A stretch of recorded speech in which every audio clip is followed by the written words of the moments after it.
जांदे जिन्ना तो यीशु जी रुस जांदे ओ जिंदे जी मरे रहंदे जिन्ना तो यीशु जी रुस जांदे ओ जिंदे जी मरे रहंदे। कोई कुछ नहीं कर पाएगा रूठ के, आप बढ़ेंगे। वचन कहता है यीशु मसीह का मैं आपके अंदर, तो मैं उसे आखिरी तक पूरा करूंगा, क्योंकि मैं आदि और मैं अंत हूं। आमीन। मैं उसे आखिरी तक पूरा करूंगा और कोई रोक नहीं पाएगा उसे। आपके बच्चों की अगर शुरुआत कर दी है परमेश्वर ने एक सही रास्ते पे, फिर आपको कुछ करने की जरूरत नहीं है।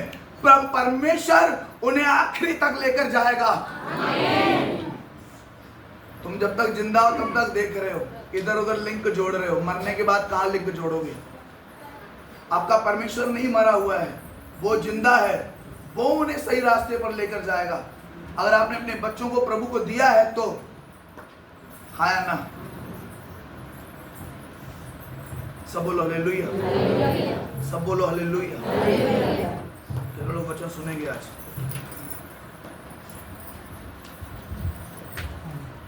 लेवीय उसका 27 अध्याय 28 वचन 33 से 36।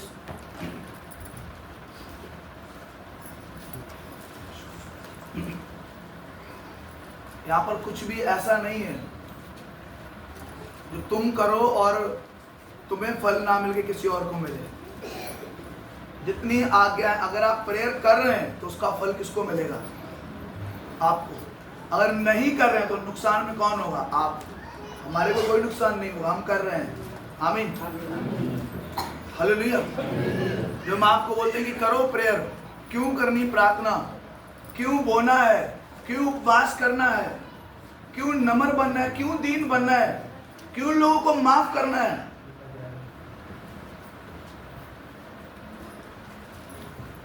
एक बहू की टेस्टिमनी में आज सुबह सुन रहा था कि जब उसने अपने सास ससुर से माफी मांगी, उसको उल्टी हुई और उल्टी के द्वारा वो फ्री हुई। उस समय उल्टी हुई, मांगते ही मांगते, क्योंकि मां क्षमा के बारे में वचन चल रहा था, तो वो कड़वी थी।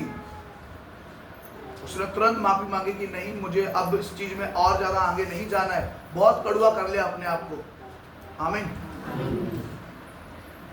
सेम चीज सास ससुर के लिए है, सेम चीज सब लोगों के लिए वो वचन है। हाँ या ना? अगर आपने आपको कड़वा रखेंगे तो आप जिंदगी भर आते रहेंगे, यहाँ कुछ भी नहीं होगा, क्योंकि कड़वा इंसान प्रभु को पसंद नहीं है। आमीन। आप जितना जल्दी हो सके आप अपना हल कर लें, लोगों को माफ कर दें। किसी को आप माफ नहीं कर रहे उसका कोई नुकसान नहीं, लेकिन आपका नुकसान है, क्योंकि आपको वचन पता हो गया है कि माफ करना है। आमीन। आप अगर माफ नहीं करेंगे तो आपकी बहुत सी प्रेयर आप करते रहेंगे, उनके उत्तर परमेश्वर तब तक नहीं देगा जब तक कि आप उन्हें क्षमा नहीं कर देंगे। अपने लोगों को, अपनी फैमिली में, अपने परिवार में कहीं पर आपको लगता है कि मेरी कड़वाहट हुई है, माफ कर दो ऑन द स्पॉट। माफी करने से आपका दिल फ्री रहेगा, आप चल पाएंगे परमेश्वर के साथ, आपका बोझ हल्का होगा। हाँ या ना? और कोई चीज आपको तंग नहीं कर पाएगी। जब कोई चीज आपको तंग नहीं कर पाएगी तब आप प्रार्थना कर पाएंगे। हाँ या ना? हालेलुया। रहो जिंदगी भर नफरत में, अगर इतना सा भी उत्तर मिल जाए तुम्हें ऊपर से, कभी नहीं मिलेगा। और बाद में छूचे हाथ आए थे, छूचे हाथ जाना पड़ेगा यहाँ से। हालेलुया। क्योंकि वचन कहता है कि परमेश्वर ने अपने वचन को क्या दिया है? महत्व दिया है। किसको किसको महत्व दिया है? लिखा प्रभु यीशु मसीह ने कहा आकाश और पृथ्वी टल जाएंगे पर मेरी बातें कभी नहीं टलेंगी। जो मैंने बोल दिया है, जैसे ओस ऊपर गिरती है ऊपर से नीचे की ओर, वो वापस नहीं जाती, वो कुछ ना कुछ घास को हरा करती है, वैसे जब वो मेरा वचन जो ऊपर से आया है वो तुम्हारे ऊपर काम करेगा, तुम्हें हरा भरा रखेगा, अगर तुम उसका आदर करोगे, सम्मान करोगे। हाँ या ना? बोलो हालेलुया। अगर तुम उस वचन का आदर नहीं करोगे, बेइज्जत करोगे चार लोगों के बीच में, नहीं मानोगे, मसीह होकर चार लोगों के बीच में अपने द्वारा बेइज्जत करोगे उस वचन को, तो परमेश्वर भी आपकी बेइज्जती करेगा। जब आपके घर में दुख आएंगे, मुसीबतें आएंगी और आपको शर्मिंदगी सहनी पड़ेगी लोगों के सामने। ये कलाम वो है, ये वो परमेश्वर है। अगर आप इसको आदर देंगे, ये सबके सामने आपको आदर देगा, सबके सामने। अगर आप उसे बेइज्जत करेंगे, वो सबके सामने आपकी बेइज्जती करेगा। हालेलुया। इसको जितना आदर दे सकते हैं आदर दें। ये वो वचन है, इससे कोई बचा नहीं है। बड़े बड़े राजा नहीं बचे, बड़े बड़े लोग नहीं बचे, आप कैसे बच जाएंगे? एक राजा नबूकदनेस्सर ऊपर चढ़ा और ऊपर चढ़कर बोलता है, क्या ये सब मैंने नहीं बनाया? पूरा बेबीलोन मैंने बनाया। अब आ जाए राजा, अब राज्य तेरे हाथों से निकल गया, क्योंकि तूने परमेश्वर को महिमा नहीं दी, तूने अपने आप को महिमा दी। तूने खुद बोला मैंने बना दिया ये घर, मैंने बना दिया ये मकान, तभी बर्बाद हो रहे हो तुम ये नहीं बोलते मैंने मेहनत की, पर फल परमेश्वर ने दिया। मेरी मेहनत को परमेश्वर ने बना के रखा। आप अपने ऊपर फूलते हो, अपने बच्चों पे फूलते हो, नौकरी पे फूलते हो, खेत पर फूलते हो, इसलिए वो चीजें तुम्हारे हाथों से निकल रही हैं। आमीन। आपको कहना चाहिए बहुत खेती है, बहुत कुछ है, लेकिन ये सब कुछ बेकार है आपके बिना। सब कुछ आप कर रहे हैं परमेश्वर, मैं कुछ नहीं कर रहा हूं। लेकिन 7 साल तक राजा जानवर बन गया, नाखून निकला जानवरों की तरह, घास खाई जंगल में नबूकदनेस्सर ने, जब तक राजा को यह समझ में नहीं आया कि सर्वशक्तिमान परमेश्वर ही राज्य करता है और कोई राज्य नहीं करता है। अलग जैसे ही राजा कह रहा, मैंने अपनी आंखें स्वर्ग की ओर उठाई कि राजा मैं नहीं, मेरे ऊपर भी कोई राजा है, वैसे करा मेरी बुद्धि ज्यों की त्यों होगी, मैं फिर से वैसा ही हो गया। इसका मतलब हर बात में आप बड़ी सी बड़ी, आप कुछ भी खरीद लें, प्लेन खरीद लें, ट्रेनें खरीद लें, आप ऊंचे पद पे चले जाएं, आप ये नहीं बोलेंगे मैं आ गया, आप बोलोगे प्रभु ले आया यहां तक मुझे। जिस दिन आप ये बोलोगे मैं आ गया यहां से अपनी मेहनत से, ताकत से, उसी दिन से आपका गिरना, उल्टी गिनती उसी दिन से चालू। आज बहुत से लोग बड़ी बड़ी पोस्ट पे हैं और संघर्ष कर रहे हैं, कारण क्योंकि वो किसको महिमा देते हैं? किसको? अपने आप को। मैंने कर दिया, मैंने बना दिया, मैंने पढ़ा लिखा के बड़ा कर दिया। प्रभु ने थोड़ी बड़ा किया, तुम तो खींच रहे थे उसको। हालेलुया, सब बोलो हालेलुया। कितना जरूरी है ये वचन कि अगर आप इसका आदर कर रहे हो, तो आपके बच्चों का आदर, आपके परिवार का आदर, उस मोहल्ले में, उस एरिया में आपको वो नाम देगा। जब आप दुख उठाने के बाद भी आप आज्ञा में रहेंगे, वचन को छोड़ेंगे नहीं, आपको वो नाम देगा जो आसपास किसी के पास नहीं होगा। वो नाम आपको मिलेगा परमेश्वर। हालेलुया। उसको पढ़ो बच्चों। लूका 11 अध्याय 34 वचन 34 से 36, व्यवस्था 27 अध्याय 28 वचन। तेरे शरीर का दिया तेरी आंख है, इसलिए जब तेरी आंख निर्मल है तो तेरा सारा शरीर भी उजियाला है। पढ़ते रहो। परंतु जब आंख बुरी है तो तेरा शरीर भी अंधेरा है। इसलिए चौकस रहना कि जो उजियाला तुझ में है वह अंधेरा ना हो जाए। इसलिए यदि तेरा सारा शरीर उजियाला हो और उसका कोई भाग अंधेरा ना रहे, तो सब का सब ऐसा उजियाला होगा जैसा उस समय होता है जब दिया अपनी चमक से तुझे उजाला देता है। सब बोलो आमीन। आप सुनेंगे वचन को। लिखा है कि यदि तेरा शरीर उजियाला हो तो उसका कोई भाग अगर अंधेरा ना रहे, तो सबका सब उजाला ऐसा होगा कि जैसा उस समय होता है जब दिया अपनी चमक से तुझे उजाला देता है। सब बोलो आमीन। सब लोग जानते हैं कि जब पहले कुप्पी में तेल भरकर जब उसको दिए को जलाते, पहले वो मिलर मिलर करता है, और एक टाइम ये आता है कि पूरी लंप फेंकता है बड़ी, अपने सबसे हाईएस्ट लंप में जब वो आता है तो आप देखो कमरे में कितना ज्यादा उजाला होता है। हाँ ना? कलाम कहता है कि अगर तुम्हें कोई भाग मेरे वचन को नहीं माना है, किसी भाग को अंधेरे में रखा है, तो वचन ये कहता है कि वो अंधेरा, यहां पे लिखा, इसलिए चौकस रहना कि जो उजियाला तुझ में है वो अंधेरा ना हो जाए। इसलिए तेरा शरीर, सारा शरीर उजियाला हो और उसका कोई भाग अंधेरे में ना रहे, तो सबका सब उजियाला होगा। सबका सब ऐसा उजियाला होगा जैसा उस समय होता है जब दिया अपनी चमक से तुझे उजाला देता है। सब बोलो आमीन। अगर थोड़ा सा भी अंधेरा है तो एक बहुत बड़ा अंधेरा, थोड़ा सा भी भाग अगर आपने अंधेरे में रखा है वो एक बड़ा अंधेरा बन जाएगा। वो भाग, जिस भाग को आपने उजाले में नहीं रखा है, वो भाग पूरा अंधेरे में चला जाएगा और वो पूरे शरीर में उस अंधेरे को फैलाएगा। हाँ या ना? अगर आप प्रार्थना नहीं करेंगे तो ये एक वचन टूटने की वजह से आपके जीवन में अंधेरा रहेगा। और लिखा वो अंधेरा छोटा नहीं होगा, वो अंधेरा बड़ा होगा। हालेलुया। वो अंधेरा आपको अंधा बना देगा, बहरा कर देगा, आप सुन नहीं पाएंगे क्लियर। है ना? फाइनेंस, जो लोग बोते हैं, जो लोग नहीं बोते हैं, उनका पैसा अंधेरे में रहता है। कभी भी कितने का भी नुकसान हो सकता है, कोई गारंटी नहीं है। कभी भी कितना पैसा जा सकता है, कभी भी पैसे के ऊपर एक बड़ा अंधेरा आ सकता है, कोई गारंटी नहीं। क्योंकि आपका वो भाग कहाँ है? अंधेरे में, क्योंकि आप बोते नहीं है। आप जो कमाई लेकर आते हैं आप पूरा खर्च करते हैं, जबकि वचन में लिखा कि तू 90% खर्च करेगा, 10% मेरे घर में देगा। अगर आप पूरा खर्च कर रहे हैं तो आप अंधेरे में हैं और आपका पैसा अंधेरे में होगा। है ना? हालेलुया। अगर आप प्रेयर नहीं करते तो आपकी बातचीत नहीं है परमेश्वर के साथ, आप मांग नहीं रहे। अगर आप प्रेयर नहीं करते तो आप कुछ भी उम्मीद नहीं रख सकते कि परमेश्वर आपको देगा। हालेलुया। अगर आप वचन नहीं पढ़ रहे, नहीं सुन रहे, तो आप उम्मीद नहीं कर सकते कि परमेश्वर आपसे बात कर रहा है और परमेश्वर कोई भी सलाह आपको दे पाएगा। क्योंकि अगर बुद्धि और पराक्रम और सामर्थ्य में देखा जाए तो परमेश्वर सबसे ऊपर है ना? बुद्धि में, पराक्रम में, सामर्थ्य में।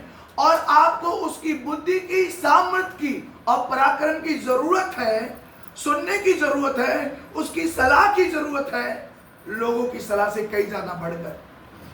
आमीन। क्या होगा जब आप उसकी सलाह लेंगे?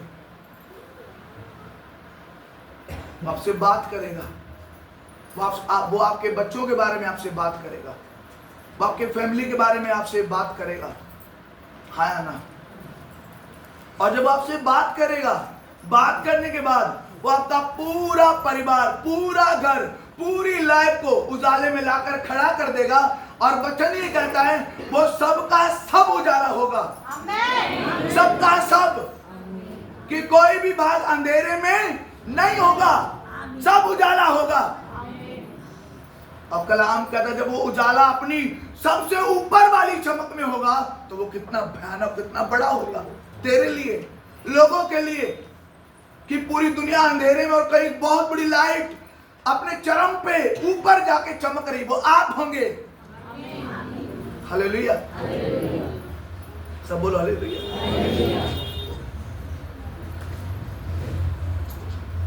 जब आप वचन को नहीं मानते, आज्ञा को नहीं मानते, अंधेरा चारों तरफ से आपको घेरता है ना? और वो अंधेरा आपके लिए अच्छा नहीं है। लेकिन तेरी आंख अगर बुरी है तो पूरा शरीर कहाँ है? अंधेरे में। तेरे कान अगर सुनना छोड़ दे तो क्या होगा? अंधेरा आ जाएगा। तू अगर बोलना बंद कर दे तो अंधेरा आ जाएगा। हाँ या ना? कोई भी भाग अगर तू अंधेरे में रखेगा तो परमेश्वर ने कहा कि वो अंधेरा बड़ा होगा, छोटा नहीं होगा। आमीन। तू अगर प्रेयर नहीं करता तो उसकी वजह से तेरे शरीर में अंधेरा आ सकता है। आमीन। तू अगर वचन नहीं पढ़ता तो उसकी वजह से अंधेरा आ सकता है। तू अगर उपवास नहीं रखता उसकी वजह से अंधेरा आ सकता है। तू कोई भी वचन जो नहीं मानेगा उसकी वजह से अंधेरा आ सकता है। हाँ ना? और कलाम ये कहता है कि वो अंधेरा छोटा नहीं होगा, वो अंधेरा बड़ा होगा। हालेलुया। सब बोलो हालेलुया।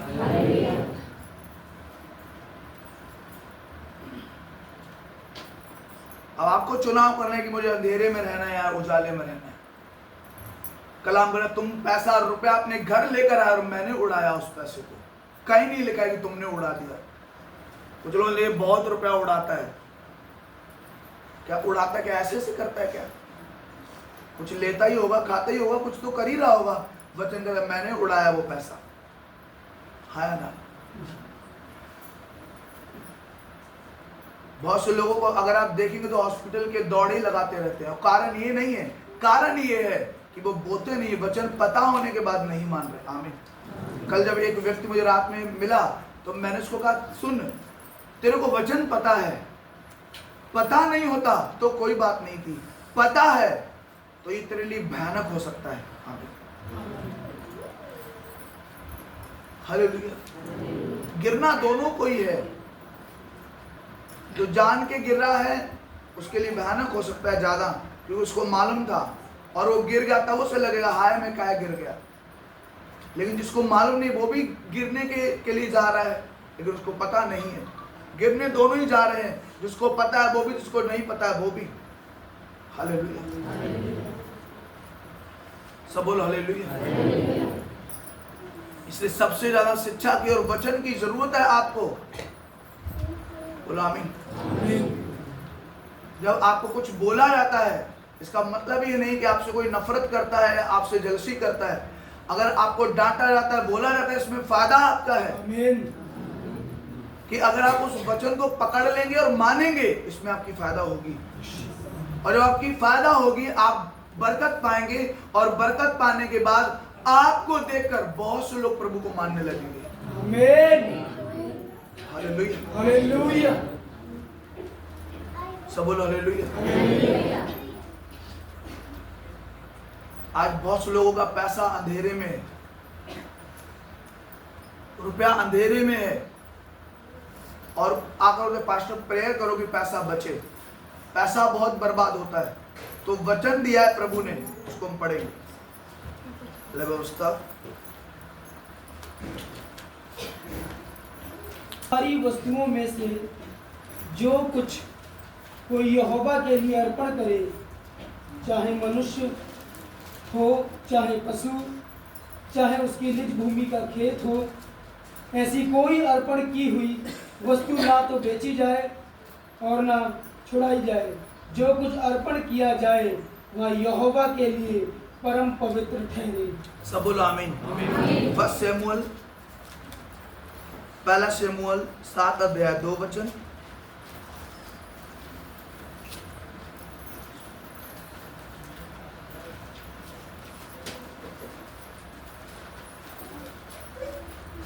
पहला शमूएल 7 अध्याय 2 वचन, 7 अध्याय 3 वचन, 7 अध्याय 5 वचन। कोई बच्चा अगर वो कर रहा है तो उसको पीछे ले जाओ फटाक से। बहुत दिन हुए, अर्थात 20 वर्ष बीत गए, और इस्राएल का सारा घराना विलाप करता हुआ यहोवा के पीछे चलने लगा। तब शमूएल ने इस्राएल के सारे घराने से कहा, यदि तुम अपने पूर्ण मन से यहोवा की ओर फिरे हो। 4 पढ़ो, 4 के बाद 5 पढ़ो सीधा पहले। फिर शमूएल ने कहा, सब इस्राएलियों को मिस्पा में इकट्ठा करो, और मैं तुम्हारे लिए यहोवा से प्रार्थना करूँ। 7-11 पढ़ो। तब इजरायली पुरुषों ने मिस्पा से निकलकर फलिस्तियों को खदेड़ा और उन्हें बेत करके नीचे तक मारते चले गए। हालेलुया। लिखा है मिस्पा का मतलब है समर्पण की जगह। कौन सी जगह है? लिखा वो सब आए और सबने समर्पण किया, अपने आप को दिया परमेश्वर को। लिखा अगर कोई भी अपने मनुष्य को, अपने पशु को, अपनी खेती को कुछ भी अगर अर्पण करे, तो कलाम ये कहता है यहाँ पर कि वो फलिस्तियों के हाथ से आगे छुड़ाए गए, बचाए गए दुश्मनों के हाथों से। आमीन। आपको छुड़ाएगा परमेश्वर पूरी तरह से जब आप अपने आप को अर्पण कर दोगे। जब हम प्रेरितों के काम में देखते हैं तो वहां पर लोगों ने प्रार्थना करने के लिए, प्रभु भोज लेने के लिए, उपवास करने के लिए, शिक्षा पाने के लिए, संगति रखने के लिए अपने आप को अर्पित किया। हाँ या ना? क्या आप करेंगे अर्पित? अपने आप को छोड़ देंगे, सब कुछ, अपना पैसा, अपना रुपया, अपने बच्चे, अपना सब कुछ प्रभु को हाथों में कर देंगे आप? हालेलुया। जब एक बच्चा पैदा होता है, सोनू यार क्यों उठक बैठक कर रहे हो, बैठो, क्या वचन प्रचार कर रहे हो? वचन कहता है कि गर्भ का फल यहोवा की ओर से प्रतिफल है, हाँ या ना? बच्चा, जब बच्चों के नामकरण करते हैं चर्च में, हम लोग संगत में जो लोग आते हैं वो बच्चों को मेरे हाथों में देते हैं। एक्चुअली बात ये है कि उन्होंने पैदा किया, पैदा करने के बाद जब वो याजक के हाथों में देते हैं, याजक उन्हें वापस करता है। पता क्यों? इसलिए कि अभी बच्चा तुम्हारा नहीं है, ये परमेश्वर का है, इस पे अपनी कोई भी इच्छा मत थोपना। आप इसे पुलिस बनाएंगे, आप इसे दरोगा बनाएंगे, आप इसे कुछ भी नहीं सोचना है, आप बस उसको अच्छी शिक्षा में बढ़ाना और ये बोला जो प्रभु तेरी मर्जी है आप इसे लेकर चलो, मेरा कोई इस पे अधिकार नहीं है। आज बहुत से बच्चे ठोकर क्यों खा रहे हैं? बाप ने कहा मैं इसको तिपेलंग बनाऊंगा, अब वो तिपालंग बन गया कतई सब। अब वो गलियों में कूचों में जाकर चिलम दबा के सोंटे मारता है कुंडे में बैठकर। अब ना वो प्रभु की इच्छा पूरी हुई, ना तुम्हारी इच्छा पूरी हुई। अगर आपने प्रभु की इच्छा पे छोड़ दिया होता कि मैं कुछ नहीं बनना चाहता ऐसे, आप जो बनना चाहते हो मुझसे कहीं अधिक होगा। आमीन। सब बोलो हालेलुया। तुम्हारी इतनी सी सोच है, 250 ग्राम का दिमाग है। कितने ग्राम का? 250 ग्राम में पूरा 250 ग्राम तुम्हारा नहीं है। 50 ग्राम रिश्तेदारों का मिला है उसमें, 50 ग्राम बुआ फूफा का मिला है, 50 ग्राम बहन भानोई का मिला है, 50 ग्राम किसी और का मिला है। उस 250 ग्राम का दिमाग से कई ज्यादा बड़ा दिमाग परमेश्वर के पास है। जब हन्ना के बेटा पैदा हुआ, जो पहला बेटा हुआ, तो वो जाकर एली को जाके दे दिया और इजराइल का पहला नबी बना वो। लेकिन बाकी उसके और भी बच्चे हुए हन्ना के, जो अर्पण नहीं किए गए यहोवा के आगे, वो उससे बढ़कर कभी नहीं हो पाए। आमीन। जो बच्चा आपका प्रभु को दे दिया जाएगा, एक बड़ा नौकर, एक बड़ा नौकरी वाला इंसान उसका पीछा नहीं कर पाएगा कभी। आमीन। मेरे और भी भाई हैं, बड़ा परिवार होगा, रिश्तेदारी होगी, बहुत कुछ होगा, मैंने तो हमें कभी क्रॉस नहीं कर पाओगे, कभी नहीं, किसी चीज में नहीं और किसी एरिया में नहीं, तो हमें